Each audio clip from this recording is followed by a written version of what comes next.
Hello, Hasni గారు ఉన్నారా? మేము ఐసిఐసిఐ బ్యాంక్ నుంచి మాట్లాడుతున్నాం. సిద్ధు నేనే. అమ్మయ్యా, ఇంకా మేకప్ పిచ్చిదో ఫోన్ పిచ్చిదో తీసింది అనుకున్నా. సరే, లోపల ఏం మాట్లాడావు? ఏదో మాట్లాడానులే, తర్వాత చెప్తాను. తర్వాత కాదు, ఇప్పుడే చెప్పు. మాయా ఆ, తప్పదంటావా? తప్పదు. అది మనం ఐస్ క్రీమ్ తింటాం కదా. అవునవును, గోడ దూకి చాలా రోజులు అయింది కదా.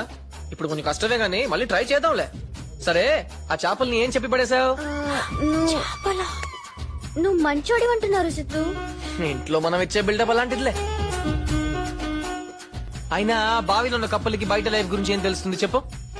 వాళ్ళంతే, ఫోన్, మేకప్, కిచెన్, నానా, అంతే. అదే లైఫ్ అని అనుకుంటున్నారు. పాపం సిద్ధు. వాళ్ళని తలుచుకుంటే నాకు కూడా జాలేస్తుంది. పాపం. సరే, ఏదైతే మన ప్లాన్ వర్కౌట్ అయింది కదా. ఈ హ్యాపీ మూడ్ లో నిన్న ఒకటి అడగనా? ఏంటది? అదే చాలా రోజులు అయింది కదా, ఒక్కసారి సిద్ధు అదే ఒకే ఒక్కసారి ఇడియట్ అన్నవా? నువ్వు నిజంగానే ఇడియట్ సిద్ధు.